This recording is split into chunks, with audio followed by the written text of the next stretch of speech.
Chapter 1. Beginnings.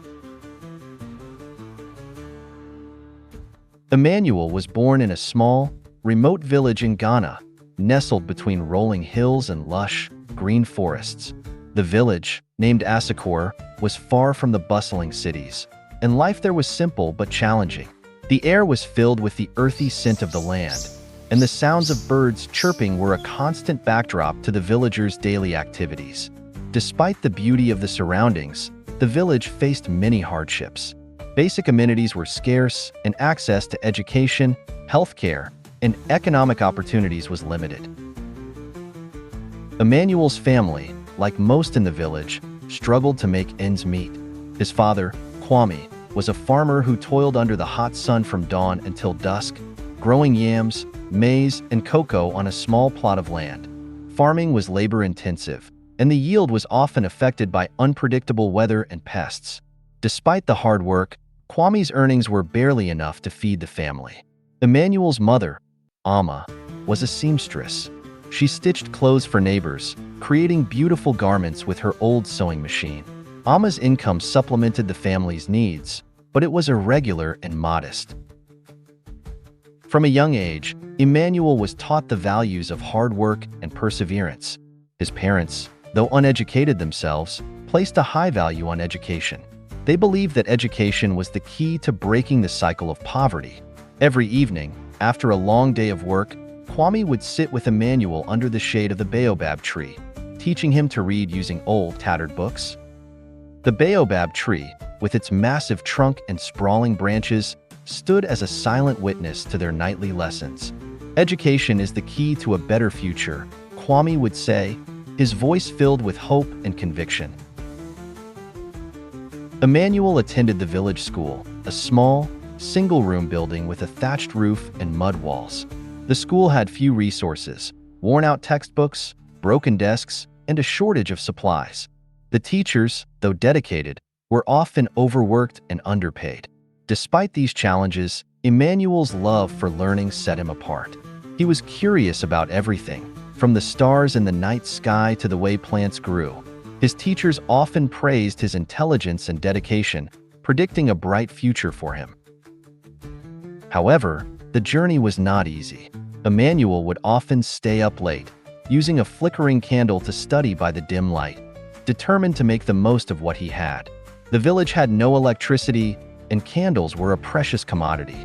Many nights, the candle would burn out before he could finish his homework, leaving him to rely on the moonlight. Yet, his determination never wavered. He knew that education was his way out of poverty and a path to a better life.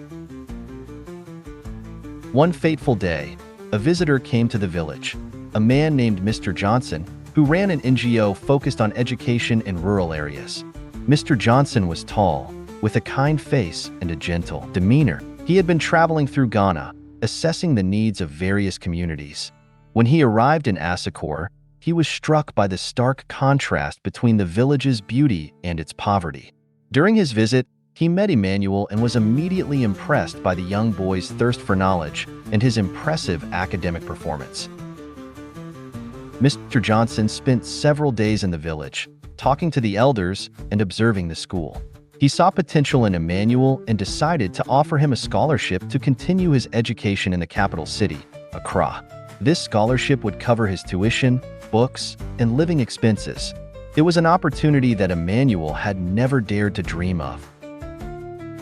The news of the scholarship was met with mixed emotions.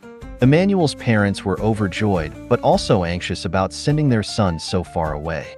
They had never been to Accra and could only imagine the vast, bustling city from stories they had heard.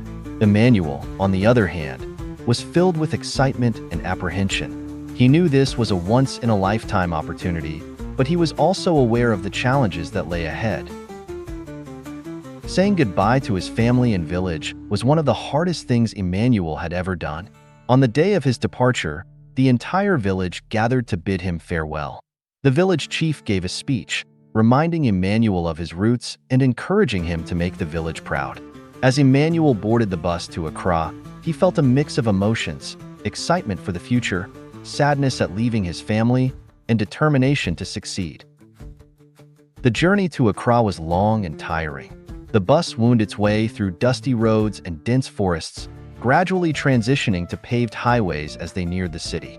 Emmanuel marveled at the sights, the vast fields, the bustling roadside markets, and the sheer number of people and vehicles.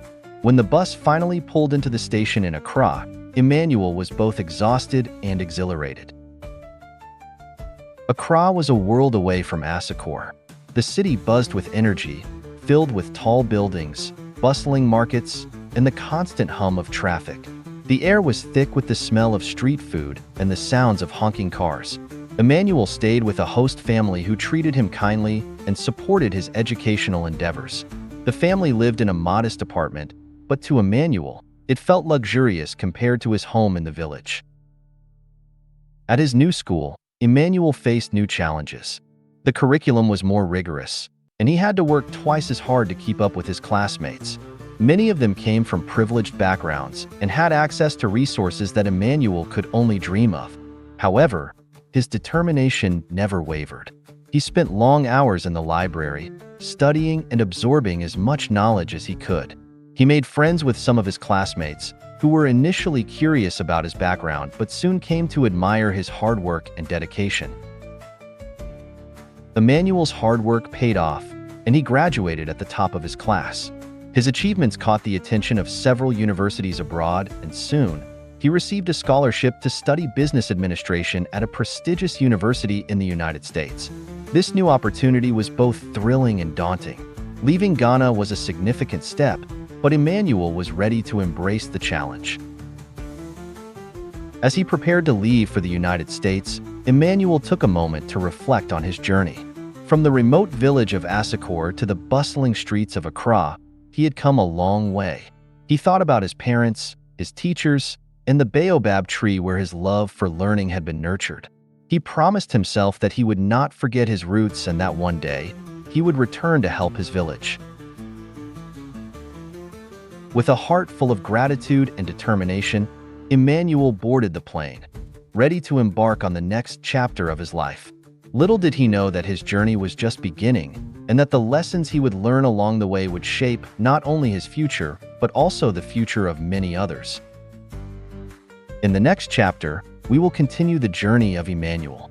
Kindly subscribe to our YouTube channel and follow us on TikTok and Facebook for more interesting and life lesson stories like these. See you soon.